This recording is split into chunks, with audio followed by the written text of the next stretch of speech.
Chapter 1, Oopsie Poopsie, December 5th. It was the same night Patricia moved out. We were on a break, which in relationship terms is basically code for I'm about to make terrible decisions and regret the shit out of them later. So naturally, I did what any self-respecting man with a pulse and a functioning dick would do.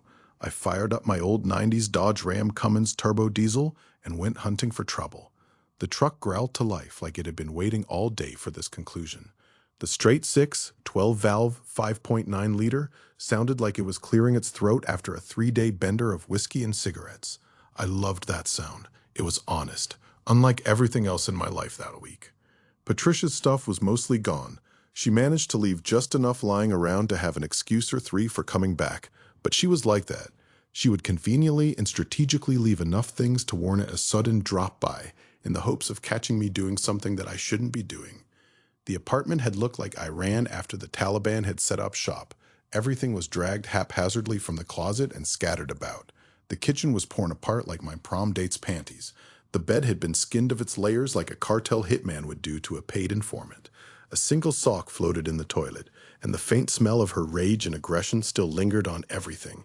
She'd packed with that sardonic efficiency a recent ex has when she knows this is not a permanent move, but she wishes it was. There was yelling and there was slammed doors. It would have gone much smoother if I didn't have to inventory every single thing she packed to ensure that half of it wasn't mine. I had been down this road before and I knew the drill. It was a fucked up game of show and tell. Finally, the circus had left town. She was gone. Jeep was packed from floor to ceiling, and then adios. All screeching tires and taillights. Beautiful and silent taillights. Hate to see you leave, but I love to watch you go. Then I stood up, counted to 100, and decided to get this shit show on the road. It was time to go looking for trouble. Trouble is exactly what I found. Enter Bree, the town's infamous homeless party girl, known for being equal parts fun and feral. She had that particular Jackson energy. Half the people in town claimed she'd stolen something from them, the other half claimed they'd slept with her, and both groups were probably right. I had interactions with her here and there, usually at one of the several trap houses I frequented. I had back and forth with her on Facebook too. She knew I had a girlfriend, but she left just enough sexual intrigue to guarantee I'd be hitting her up the next time Patricia and I had one of our all-too-common separations. Bree knew I was good for a free high and a wild night out, and she probably couldn't wait to see what I had in my apartment that would fit in her oversized purse. The thing I love most about screwing homeless chicks, you can drop them off anywhere. When I pulled up to the dimly lit street she was on, she was standing under a busted-out streetlight near the old donut shop, wearing a teeny-tiny summer dress that looked like it had gotten into a slugfest with a thrift store, and the thrift store clearly won. The dress was thin, faded, and riding up in ways that suggested it had given up on dignity years ago. That didn't stop it from being mildly arousing. Legs meet ass and breasts. It was the middle of winter and 32 fucking degrees out. The wind chill was probably in the 20s. It was literally a cunt hair away from snowing, and here she was with bare legs. Her breath came out in little white clouds that looked almost elegant against the cold, but her pupils were the size of satellite dishes. She also hadn't noticed how smudged her makeup was. She grinned when she saw the truck. That grin was pure chaos. Crooked, missing a tooth on the side, and somehow still magnetic in the worst possible way. "You looking for company, or you looking to get lucky?" she called out in a joking and sexual way. "Both," I said, because honesty is occasionally useful. She climbed in like she'd done it 100 times. The passenger door of that old Ram never closed right. You had to slam it twice and then lean against it with your shoulder. She did neither. She just left it cracked and scooted across the bench seat until her thigh pressed against mine. The cab immediately filled with the smell of cheap perfume, cigarette smoke, and something that might have been desire or just unwashed laundry. It's hard to tell the difference after a while. No matter. Game on. We decided to hit the downtown bar, a local dive in the small shithole town of Jackson, aptly named Happy Hour. Consisted of heady domestic beers served in a dingy glass by a bartender who had a frequent flyer pin from the local homeless shelter. A seedy type of establishment where you're just as likely to get lucky as get your purse snatched or your wallet took. But first, we'd take the scenic route. You know, the dark country backroads where one can properly celebrate temporary freedom from a toxic relationship by smoking meth and flirting like uninhibited teenagers. I pulled a little baggie from the ashtray. Not my proudest moment, but pride had already moved out with Patricia.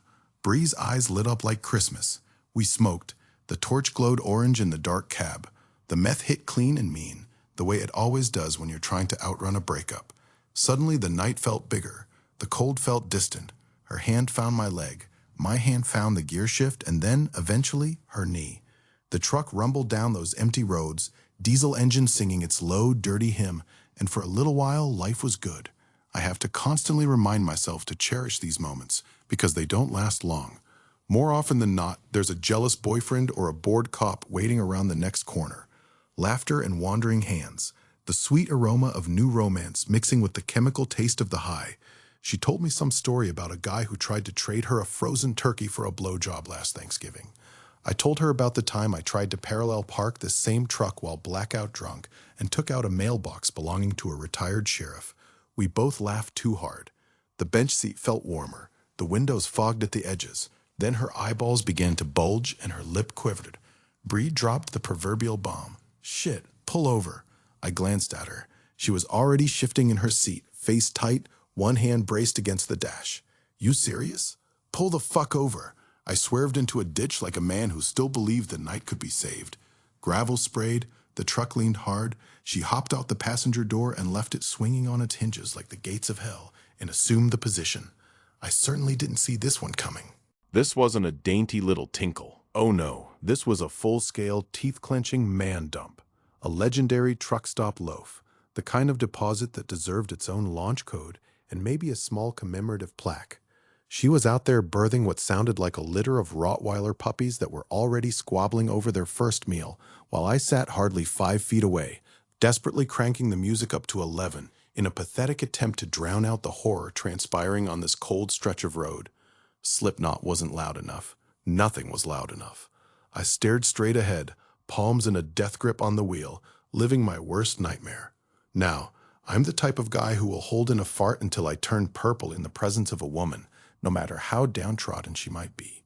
I've left perfectly good dates hanging in the wind under the pretense of grabbing cigarettes, just to handle business in private. I've walked 3 blocks in the rain to a filthy porta-potty rather than use my own girlfriend's bathroom. I cranked the shower to full blast just to drown out the sound of me going number 2. I've developed an entire philosophy around the idea that if a woman can hear you take a shit, the relationship is already over. And here was Bree, treating the side of the road like her personal throne room, grunting and shifting and making wet, heavy sounds that will live rent-free in my skull until the day I'm worm food. The cold air poured into the cab as my breath came out in short, horrified bursts. I could hear every detail, the strain, the pause, the second wave. It went on and on. 6 to 8 eternal minutes of biological warfare. At one point, I swear the truck itself seemed to lean away from her in pure solidarity. I distinctly heard a rustling when she finished, which I can only presume was the sound of dry leaves. This theory was backed up by her cursing when she came to realize that the leaves were not enough. Then she hopped back into the truck like nothing happened and scooted right up next to me. I heard the wet skid mark as she slid across the bench seat. The tiny dress suddenly looked less sexy summer fling and more crime scene evidence. Something was definitely still clinging to the fabric. The smell followed her in like a third passenger, thick, unmistakable, and somehow worse than the cold. "Roll it down," I muttered to no one in particular. Both windows went down immediately. I didn't even think about it. My hand just moved to the window knob and began to crank like my pitiful life depended on it. The rest of the ride into town was dead silence. It was so cold I could see her shame crystallizing in the air. Bree finally sensed the vibe and tried to play it cute when we hit Main Street. "Hey, when a girl's gotta go, she's gotta go. Oopsie poopsie." No, absolutely not. There is no oopsie poopsie in this diesel. Not today, not yesterday, not ever. It doesn't happen. It's not a thing. I'm pretty sure I saw remnants. The bench seat would never be the same. The seat cover had already accepted its fate and was preparing to die with dignity. When she got out near the bar, I didn't even let the truck come to a full stop. I ripped the seat cover off like it had personally betrayed me, balled it up, and hurled it at her through the window. It hit her square in the chest and flopped to the sidewalk with a soft, defeated sound. "Date's over. Next time, take a pre-game dump, bitch. And you owe me $40 for the seat cover." Then I peeled out like I was burning the Connect on a sack. The Cummins roared. Tires spun. I left her standing there under the streetlight holding a dirty seat cover and looking mildly offended, which somehow made it worse. I drove home still smelling the ghost of what had taken place, choking on my own life choices. The cab reeked. I drove with both windows down and the heater blasting just to keep my fingers from freezing. Every time I shifted, I felt like I could still sense the imprint she'd left on the seat. I refrained from blinking until my eyes began to burn because I saw glimpses of skid marks every time my eyes closed.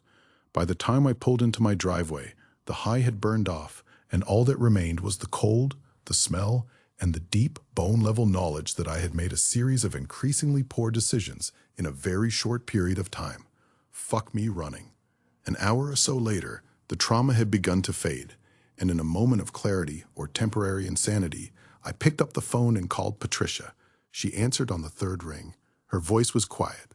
"Hey, baby," I said, staring at the empty side of the bed that was free of anything fecal. For all of Patricia's faults, she never passed gas in front of me, and she handled her business in a quiet and respectful way.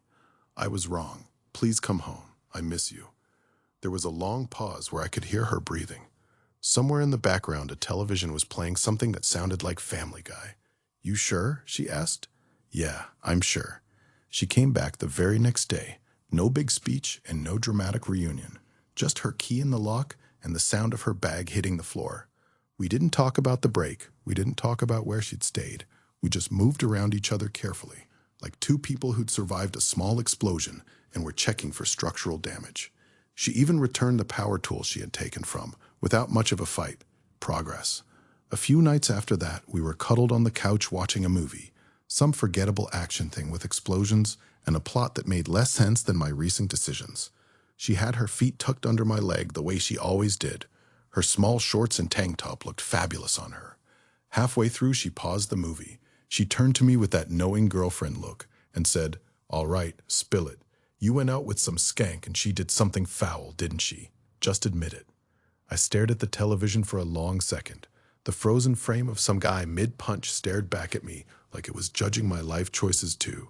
I sighed, defeated. Yep, oopsie poopsie. She didn't ask for details. She just made a face somewhere between horror and reluctant amusement, then leaned her head back against my shoulder. "Jesus Christ, Wayne. I know. You threw the seat cover at her?" I did. She was quiet for a moment, and then she started laughing, quietly at first, then harder, until she had to cover her face with both hands. I laughed too, because what else was there to do? The whole thing was too ridiculous to carry with any real dignity. And that, ladies and gentlemen, is how a roadside shit show saved my relationship, for a month or so. I never replaced the seat cover. $40 just seems a lot to pay for something that some skank will eventually use as toilet paper. I just sprayed the bench with every chemical known to man and drove with the windows cracked for the rest of the winter. Every time the temperature dropped and the cab got that particular cold smell, I thought about Bree standing in the dark with a dirty seat cover in her hands and the look on her face when I told her she owed me $40. Moral of the story? Sometimes the universe has to drop a massive deuce outside your truck to remind you what you had at home.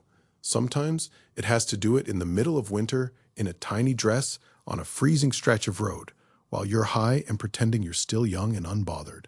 And sometimes, if you're very lucky, the woman you almost lost will look at you afterward and still choose to stay, temporarily, even after she knows the disgusting truth.